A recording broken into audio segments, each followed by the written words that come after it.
Hello students, let's start our study once again. आज हम आपको फ्यूचर कंटिन्यूअस टेंस पढ़ाएंगे। जैसा कि फ्यूचर इंडेफिनिट टेंस आपको पढ़ाया जा चुका है, तो अब फ्यूचर कंटिन्यूअस टेंस की बारी हुई। फ्यूचर कंटिन्यूअस टेंस की पहचान है, देखो, इस काल के वाक्यों में क्रियाओं का भविष्य काल में जारी रहना स्पष्ट होता है। मीन्स क्रियाएं भविष्य काल में जारी रहेंगी, ऐसा स्पष्ट होगा। वाक्यों के अंत में क्रियाओं के बाद रहा होगा, रही होगी, रहे होंगे या रहा हूँगा ऐसे शब्दों का आना इस काल की शाब्दिक पहचान है। मतलब क्रिया के बाद रहा होगा, रही होगी, रहे होंगे जब आप पाइएगा तो ये समझ लीजिए कि हमारा वाक्य फ्यूचर कंटिन्यूअस टेंस का है। फॉर एग्जाम्पल, पढ़ रहा होगा, सो रहा होगा, खेल रही होगी, दौड़ रहे होंगे। इस तरह से क्रिया के बाद रहा होगा, रही होगी, रहे होंगे शब्द आप जब भी पाइए तो समझ लीजिए कि हमारा वाक्य फ्यूचर कंटिन्यूअस टेंस का है। हमने यहाँ उदाहरण लिखा है, सभी विद्यार्थी घर पर अध्ययन कर रहे होंगे। सभी विद्यार्थी घर पर अध्ययन कर रहे होंगे। देखिए, अध्ययन करना क्रिया है, रहे होंगे में रहा फ्यूचर कंटिन्यूअस टेंस हुआ। उसकी माँ रसोई घर में नाश्ता तैयार कर रही होगी। यहाँ देखो, नाश्ता तैयार करना क्रिया है, रही होगी में रहा फ्यूचर कंटिन्यूअस टेंस हुआ। हम सब अगले सप्ताह वार्षिक परीक्षा दे रहे होंगे। परीक्षा देना क्रिया है, रहे होंगे मिल रहा है। तो इस तरह से जब भी आप क्रिया के बाद रहा होगा, रही होगी, रहे होंगे पाइएगा तो समझ लीजिए कि हमारा वाक्य फ्यूचर कंटिन्यूअस टेंस का है। इसके बाद देखिए सहायक क्रिया। तो इस काल में सहायक क्रियाएं दो होती हैं। देखिए लिखा हूँ मैं, इस काल के सभी प्रकार के वाक्यों में केवल फर्स्ट पर्सन कर्ताओं के साथ आई, वी, ऑल ऑफ अस या किसी के साथ ऑफ अस जुड़ा हुआ हो। जैसा आपको पहले बताया जा चुका है कि both of us, any of us, each of us, none of us, किसी के साथ अगर ऑफ अस जुड़ा हुआ है तो वो फर्स्ट पर्सन ही माना जाएगा। के साथ शैल भी, मतलब फर्स्ट पर्सन के साथ शैल भी, अन्य किसी भी कर्ता के साथ सहायक क्रिया के रूप में विल बी का उपयोग किया जाता है। मतलब इस टेंस में दो सहायक क्रियाएं आपको मिली, शैल भी और विल बी। फर्स्ट पर्सन कर्ता होगा तब आप शैल भी लगाएंगे, कोई अन्य कर्ता होगा तो विल बी लगाएंगे। फ्यूचर इंडेफिनिट टेंस में आपको एक नियम बताया गया था कि अवश्य, जरूर, निश्चित रूप से, अनिवार्य रूप से, मीन्स क्रिया के किए जाने पर दृढ़ता व्यक्त करने पर आप सहायक क्रिया उल्टी लगा देंगे। लेकिन इस टेंस में ऐसा कुछ नहीं होगा। इस टेंस में एकदम सॉलिड बात है कि अगर फर्स्ट पर्सन करता होगा तो आप शैल भी लगाएंगे, चाहे जिस कंडीशन का वाक्य होगा, और अगर फर्स्ट पर्सन करता नहीं होगा तो आप विल भी सहायक क्रिया लगाएंगे। वो चाहे जैसा भी वाक्य हो, चाहे असर्टिव हो, चाहे इंट्रोगेटिव हो। मुख्य क्रिया की बात आती है तो देखिए, इस काल के वाक्यों का अनुवाद करते समय मुख्य क्रिया की प्रेजेंट पार्टिसिपल फॉर्म, मतलब आईएनजी फॉर्म, पहली अवस्था में आईएनजी जोड़कर जहाँ भी इस टेंस के वाक्यों का अनुवाद करते समय जब भी मुख्य क्रिया की ज़रूरत पड़ेगी तो हम यही करेंगे कि फर्स्ट फॉर्म में आईएनजी जोड़ देंगे। अब इस टेंस के बारे में बातें जो थी वो मैं आपको बताया। बहुत ज़्यादा गूढ़ बातें इसमें कुछ नहीं है, सामान्य सी बात है कि रहा होगा, रही होगी, रहे होंगे पहचान है, विल भी, शैल भी इसकी सहायक क्रिया है, और प्रेजेंट पार्टिसिपल फॉर्म मतलब पहले अवस्था में आईएनजी का प्रयोग करते हुए मुख्य क्रिया का उपयोग करना है। चलिए उदाहरण देखा जाए। जैसे लिखा गया है, देखिए कि सभी विद्यार्थी घर पर अध्ययन कर रहे होंगे। तो ये बेटा अफर्मेटिव सेंटेंस है। अफर्मेटिव सेंटेंसेस को अनुवाद करने का देखिए नियम आपको मैं बताया हूँ, कर्ता, सहायक क्रिया, मुख्य क्रिया, कर्म। यही आप प्लेसमेंट ऑफ फोर्स लगाइए। इसमें कर्ता जो है वो सभी विद्यार्थी है और मुख्य क्रिया है अध्ययन करना, और इस वाक्य में कर्म नहीं दिया गया है, घर पर यह स्थान दिया गया है, सिंपल एडवर्ब ऑफ प्लेस कहेंगे इसको। तो कर्ता अफर्मेटिव सेंटेंस है, कर्ता, सहायक क्रिया, मुख्य क्रिया, कर्म वाला प्लेसमेंट ऑफ फोर्स लगाना है। सभी विद्यार्थी की अंग्रेजी लिखेंगे all the students, all the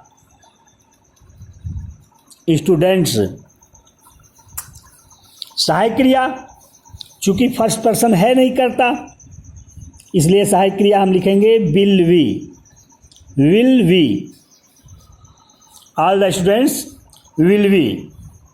फिर मुख्य क्रिया अध्ययन करना है तो स्टडी मीन्स होता है अध्ययन करना, उसमें आईएनजी लगा देंगे, हो जाएगा स्टडिंग। फिर कर्म लिखा जाता है तो इसमें कर्म है नहीं, घर पर तो एट होम लिख दें, बस सही हो गया। All the students will be studying at home, सभी विद्यार्थी घर पर अध्ययन कर रहे होंगे। अगला वाक्य है उसकी माँ रसोई घर में नाश्ता तैयार कर रही होगी। यह भी अफर्मेटिव सेंटेंस है। इसमें कर्ता उसकी माँ और तैयार करना मुख्य क्रिया और नाश्ता कर्म, रसोई घर में स्थान, सिंपल एडवर्ब ऑफ प्लेस। अनुवाद कर दीजिए। पहले कर्ता लिखिए हिज मदर, हिज मदर, उसकी माँ। सहायक क्रिया क्या लगाएंगे? विल बी, फर्स्ट पर्सन नहीं है। फिर मुख्य क्रिया तैयार करना का अंग्रेजी प्रिपेयर, तो उसमें हो गया प्रिपेयरिंग। नाश्ता breakfast. His mother will be preparing breakfast, रसोई घर में, in the kitchen, in the kitchen, KITCHEN। ये हो गया his mother will be preparing breakfast in the kitchen. Next sentence है हम सब अगले सप्ताह वार्षिक परीक्षा दे रहे होंगे। तो पहले सब्जेक्ट मीन्स करता हम सब, और यहाँ देना मुख्य क्रिया होगी और वार्षिक परीक्षा कर्म होगा, और अगले सप्ताह टाइम है, simple adverb of time. Affirmative sentence है कर्ता, सहायक क्रिया, मुख्य क्रिया, कर्म। कर्ता पहले लिखें हम सब की अंग्रेजी वी। सहायक क्रिया चूंकि ये कर्ता फर्स्ट पर्सन है इसलिए शैल वी, और मुख्य क्रिया देना आपको मैं पहले से ही बताया हूँ, ना जानते हूँ तो फिर जान लीजिए कि परीक्षा, टेस्ट, इंटरव्यू, इसको देने और लेने की अंग्रेजी उल्टी लिखी जाती है। जैसे सामान्य रूप से आप जानते हैं कि देना की अंग्रेजी गिव और लेना की अंग्रेजी टेक होती है, लेकिन अगर कर्म के रूप में आपको टेस्ट, इंटरव्यू या परीक्षा ये लिखना है तो आपको देना और लेना की अंग्रेजी उल्टी लिख देते हैं। वहाँ देना की अंग्रेजी टेक और लेना की अंग्रेजी गिव लिख देते हैं। तो यहाँ भी परीक्षा देने की बात हो रही है तो देना की अंग्रेजी टेक लिखी जाएगी, TAKE होता है, ई नहीं लगाएंगे तो हो जाएगा टेकिंग। वार्षिक परीक्षा द एनुअल एग्जामिनेशन, एग्जामिनेशन। अगले सप्ताह in the next week, in the next week. बस ये अफर्मेटिव सेंटेंसेज हो गए। आपने अफर्मेटिव सेंटेंस में प्लेसमेंट ऑफ फोर्स लगाया, कर्ता, सहायक क्रिया, मुख्य क्रिया, कर्म। चौथा वाक्य बेटा चांदनी रात में मधुमक्खियां शहद नहीं तैयार कर रही होंगी। ये निगेटिव सेंटेंस है। निगेटिव सेंटेंसेज को अनुवाद करने का ये नियम देखो, कर्ता, सहायक क्रिया नॉट, मुख्य क्रिया, कर्म। और एक चीज़ ये भी ध्यान देना होगा कि सहायक क्रिया एक से अधिक शब्द की है। इसके पहले आपको पास्ट परफेक्ट कंटिन्यूअस टेंस में एक से अधिक शब्द की सहायक क्रिया हैड बीन लगाते थे, तो जैसे आप वहाँ सहायक क्रिया को बिखेर देते थे अफर्मेटिव सेंटेंसेज के अलावा अन्य सभी प्रकार के वाक्यों में आपकी सहायक क्रिया जो है अगर एक से अधिक शब्द की होती है तो एक साथ नहीं लगाई जाती है। उसको बिखेरने का सिस्टम क्या है? प्लेसमेंट ऑफ वर्ड्स के अनुसार सहायक क्रिया के स्थान पर केवल उसका पहला शब्द लिखा जाता है, बचे हुए शब्दों को मुख्य क्रिया को लिखने से पहले लिखते हैं। वही आपको करना है। पहले कर्ता लिखेंगे मधुमक्खियाँ, द बी मीन्स मधुमक्खी, तो वीज बहुवचन हो गया। सहायक क्रिया विल भी लगाना है, लेकिन हम विल केवल लिखेंगे, फिर नॉट लगा करके मुख्य क्रिया लिखने जा रहे हैं तब भी लिखेंगे। The bees will not B. अब तैयार करना अंग्रेजी वही प्रिपेयर, तो ING हो गया प्रिपेयरिंग, और शहद की अंग्रेजी honey. The bees will not be preparing honey. चांदनी रात में इन द मून लाइट। चंद्रमा के प्रकाश में चांदनी रात में बात वही होती है। मून नाइट लिखने का कोई मतलब नहीं है, मून लाइट लिख देंगे बस पर्याप्त रहेगा वो। मैं भविष्य में इन गलियों को प्रदूषित नहीं करूंगा, ये भी निगेटिव सेंटेंस है। कर्ता इसमें मैं है, प्रदूषित करना क्रिया, गलियों को कर्म, तो आप लिखेंगे आई कर्ता। अब शैल भी लिखना है, लेकिन शैल के बाद नॉट लगाएंगे, मुख्य क्रिया को लिखने से पहले भी लिखेंगे। आई शैल नॉट वी। प्रदूषित करना की अंग्रेजी पालूट, आई शैल नॉट बी पालूटिंग। पालूट में ING हो गया पालूटिंग। इन गलियों को these streets, I shall not be polluting these streets. भविष्य में इन फ्यूचर, इन फ्यूचर, बस ये सही हो गया। I shall not be polluting these streets in future. अगला सेंटेंस है बेटा, क्या वह चालक यातायात के नियमों को समझ रहा होगा? क्या वह चालक यातायात के नियमों को समझ रहा होगा? सबसे पहले क्या पाया जा रहा है? ऐसा प्रश्न पूछा जा रहा है जिसका उत्तर केवल हाँ या ना में दिया जा सकता है। ऐसे वाक्यों को yes or no type question कहा जाता है। प्लेसमेंट ऑफ वर्ड्स लगाएंगे, सहायक क्रिया कर्ता, मुख्य क्रिया कर्म। ये ध्यान देना होगा, सहायक क्रिया एक से अधिक शब्द की है, ये हमेशा ध्यान देना होगा। पहले सहायक क्रिया लिखेंगे, वह चालक जो कि इसमें करता है इसलिए शैल भी विल भी सहायक क्रिया लगनी है, तो विल लगाएंगे।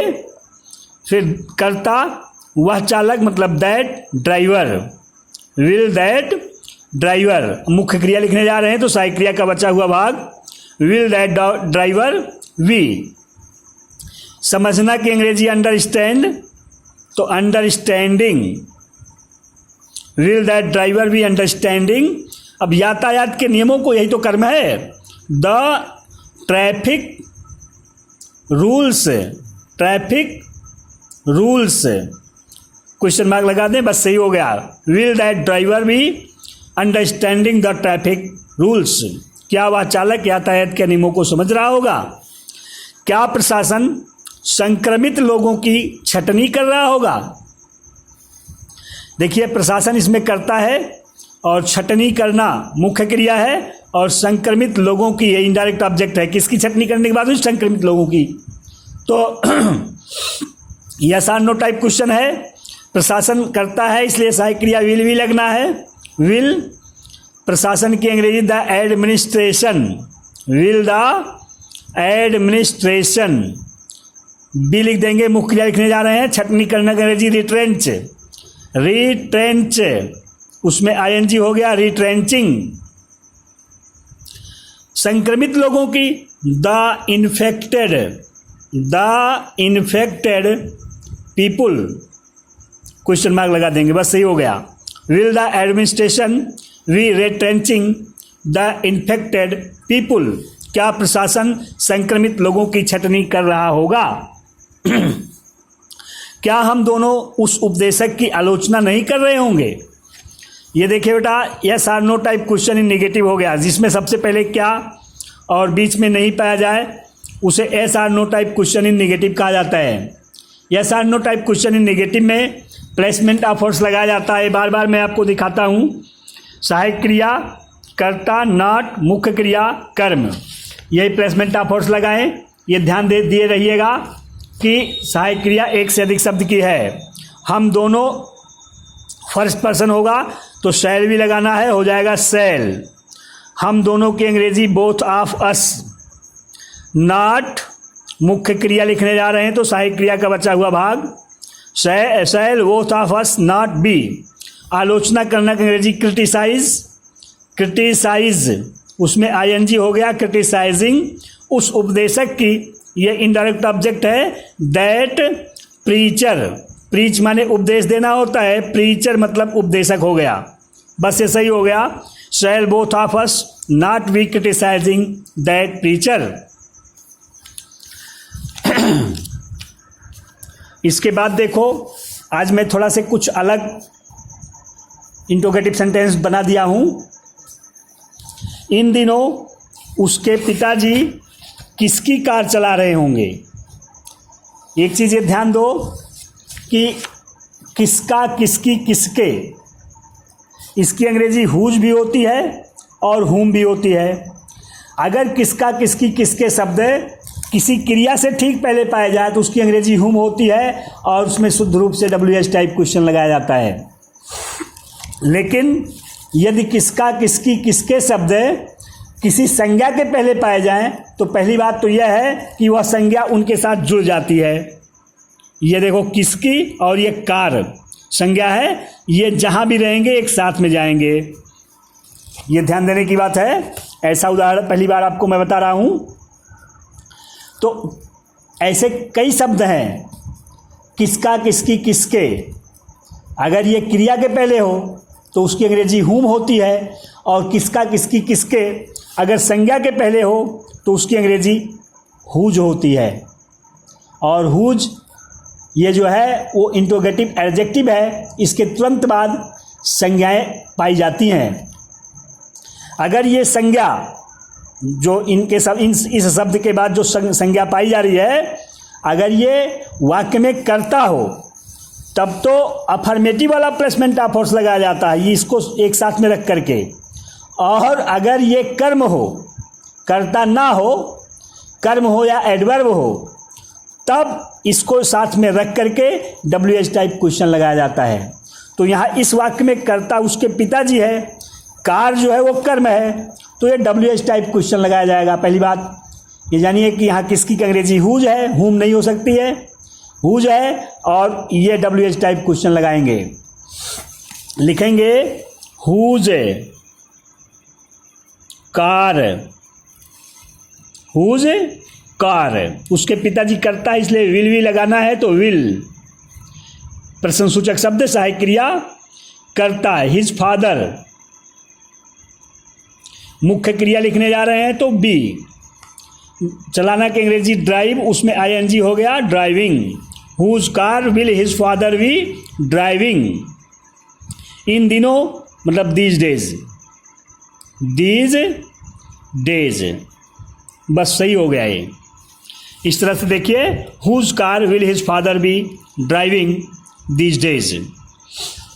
अब ये देखो इसी तरह का दूसरा वाक्य, कितने नागरिक लॉकडाउन का अनुसरण कर रहे होंगे। ये देखो कितना, कितनी, कितने, ये भी बिल्कुल इंट्रोगेटिव एडजेक्टिव है। कितना, कितनी, कितने के तुरंत बाद निश्चित रूप से संज्ञा पाई जाती है। अगर यह संज्ञा वाक्य में करता हो तो इसको इसके साथ में जोड़ रखते हैं और अफर्मेटिव सेंटेंस वाला प्लेसमेंट ऑफ फोर्स लगाते हैं। अगर यह संज्ञा कर्ता ना हो, कर्म हो या एडवर्ब का मतलब प्रेडिकेट का कोई भाग हो, तो WH टाइप क्वेश्चन लगाते हैं। और कितना, कितनी, कितने की दो अंग्रेजी होती है, हाउ मच और हाउ मैनी। अगर हम संख्या पर चर्चा कर रहे हो, संख्या के बारे में कोई प्रश्न पूछ रहे हो तो हाउ मैनी लगता है, और अगर किसी की मात्रा पर कोई प्रश्न किया जा रहा हो तो हाउ मच लगता है। जैसे कहा जाए कि आजकल वह कितना दूध पीता है तो यहाँ हाउ मच लगेगा, दूध की मात्रा होती है। लेकिन अगर कहा जाए कि उस कक्षा में कितने विद्यार्थी पढ़ रहे थे, तब यहाँ हाउ मैनी लगेगा, विद्यार्थियों की संख्या हो रही है।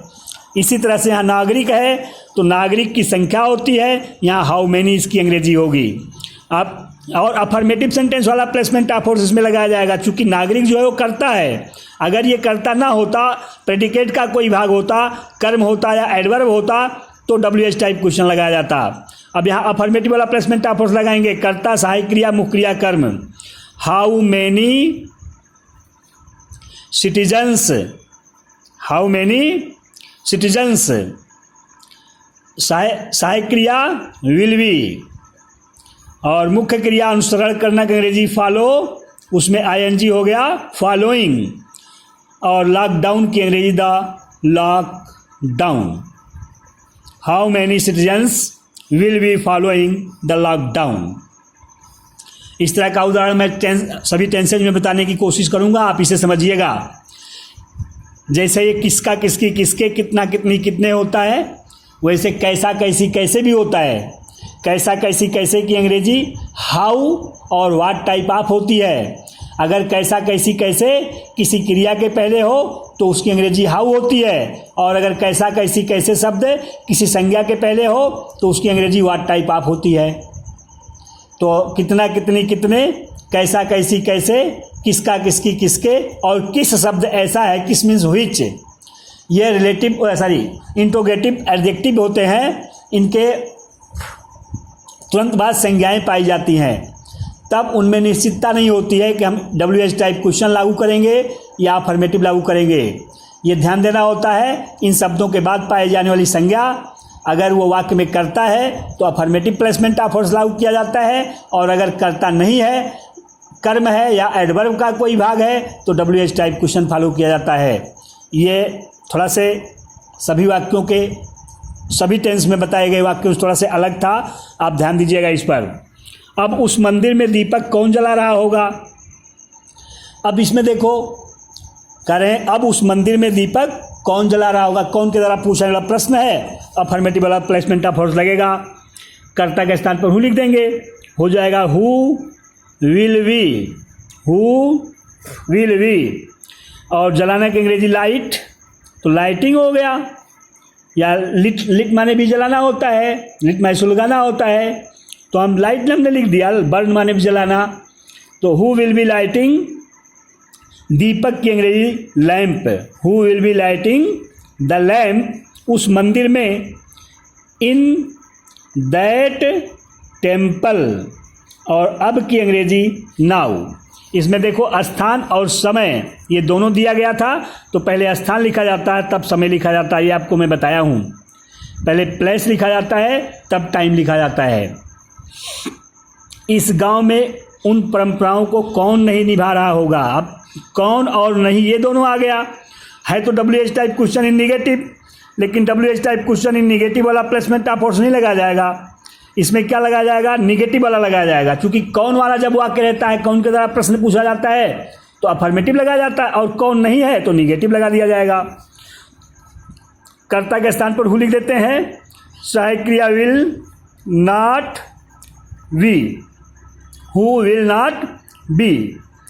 अब मुख्य क्रिया लिखने जा रहे हो, मुख्य क्रिया क्या, निभाना, परफॉर्म, परफॉर्म माने अदा करना या निभाना, उन परंपराओं को, those traditions, those traditions, who will not be performing those traditions इस गांव में, इन दिस विलेज।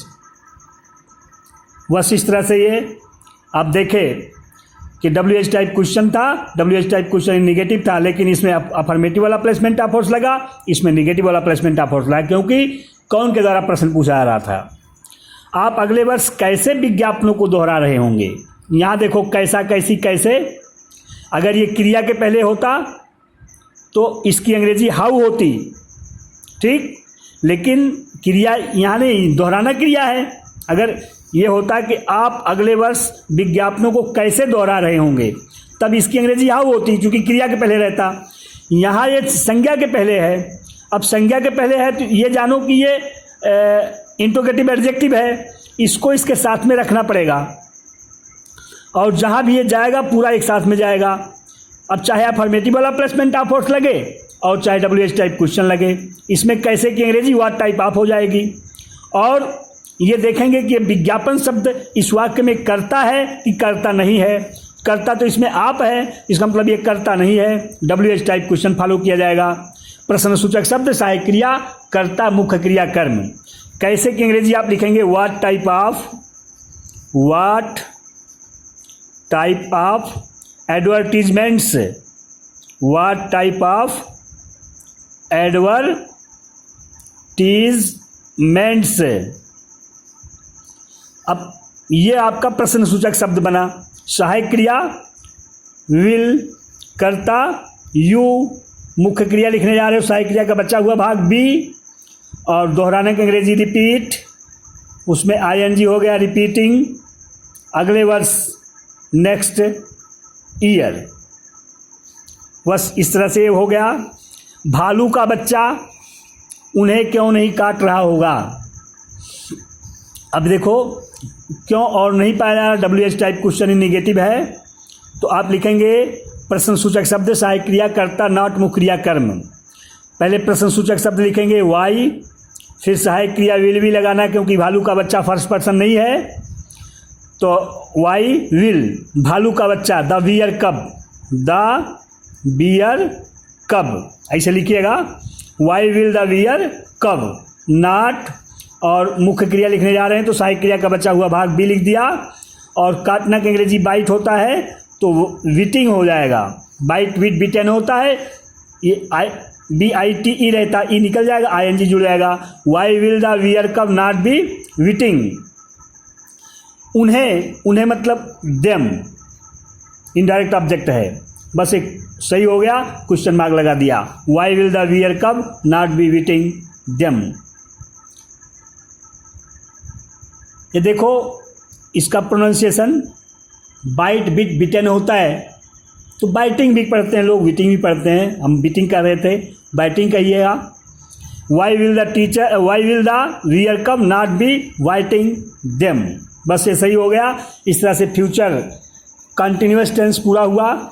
मैं आप लोगों को इसके पहले ही ग्रुप में इसका उल्लेख भेज दिया हूँ, इससे संबंधित बातें जो नोट करना है उसको नोट कर लीजिएगा, और इन सभी वाक्यों का अनुवाद आप अपनी कॉपी में अवश्य कर लीजिएगा। धन्यवाद।